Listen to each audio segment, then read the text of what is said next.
Okay, I'm here with Luis Gutiérrez from the Asociacion Geotermica Mexicana. Okay, so Mr. Gutiérrez, if you can explain a little bit to me about what geothermal engineering is that the right term? What it is? Yeah, well, the correct term is geothermal energy or geothermal resources. Geothermal energy is the thermal energy or the heat stored in the interior of the earth that can be accessible through wells similar to oil wells and something like that, and at similar depths. And then when we have this energy at the surface, we can use this energy to generate electric energy or to use the heat in several direct applications requiring heat.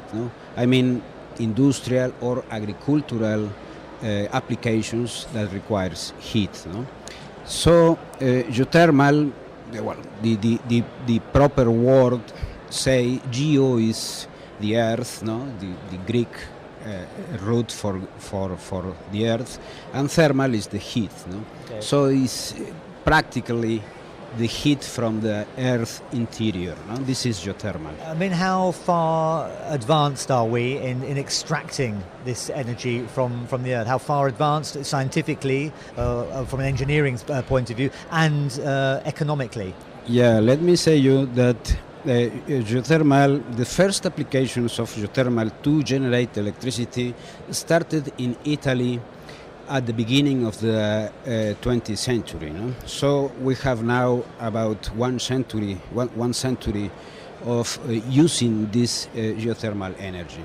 In this moment, around 24 countries around the globe, around the world, are using geothermal energy to generate electricity with an installed capacity of around 11 gigawatts. I mean 11,000 megawatts of installed capacity, which produce in 2008, for instance, with this installed capacity were produced 67 terawatts hour of electric energy in all of these countries. Of course, this amount is very small compared with the global production of electricity in the world is less than 1%, of course. But in some countries, let's say in El Salvador, in Central America, geothermal energy represents around 50% of the total demand of electricity in this country. So, although at a global level, maybe geothermal is not an alternative to the fossil fuel electricity. In some countries like Salvador, like Iceland, for instance, and in other countries, it can be a very good alternative to the generation of electricity from fossil fuels. I mean, in the country you've given El Salvador as the example, saying 50% of its energy uses comes from there. Is there potential for that to increase? Could we get to 100% one day? Yeah, that is the interesting thing about geothermal. That currently geothermal resources that have been using to generate electricity belong to a special type of geothermal resources known as hydrothermal resources. But there is another type of geothermal resources which is known as conductive resources, or maybe more known in the geothermal community, of course, by the term enhanced geothermal systems, or EGS. The favorable thing about this kind of resources is that they are much wide distributed around the world. So the total potential in all the world for this kind of resources is estimated by the geothermists in the world to be more than 1,000 exajoules per year. To give an idea about what this amount implies, is around maybe 15 to 20 times the total electric generation in the world in 2008.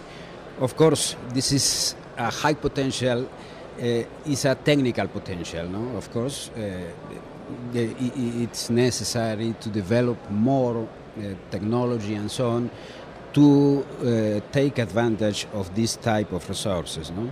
But the potential is there. And would all countries have access to it? You mentioned El Salvador and Iceland, but in theory, would every country, it wouldn't be a case of oil in the sense that if you're lucky enough to find it, you benefit from it. If you're not, so all countries could potentially, in theory, have access to this energy. Yes, in theory, all countries can benefit from this kind of geothermal resources, EGS resources. To give an idea, in this moment, as I said, the total installed capacity of 11 gigawatts is, the top country in this moment is the US, with around 3 gigawatts of installed capacity. Behind the US is the Philippines, next Indonesia, next Mexico, and then another countries, no? The common characteristic, the common feature of all of these countries is that they are located near the borders of the tectonic plates in which the outer layer of the world is divided, no? In these borders are common natural phenomena like seisms, earthquakes, and volcanoes, no? But the other consequence of these phenomena is the possibility to locate there these hydrothermal resources, no? But for EGS resources, you can find these kind of resources everywhere in the surface. I mean, from what you're telling me, it sounds like the potential is enormous. Yes. Is there enough investment being put into fulfilling that potential? Yeah, that is what we think, no? That we need more investment, more economic incentives, more financial support, more mechanisms to mitigate the risk, because, for this type of geothermal resources, hydrothermal resources, you need to drill a well maybe to 2,000 or 3,000 meters, no?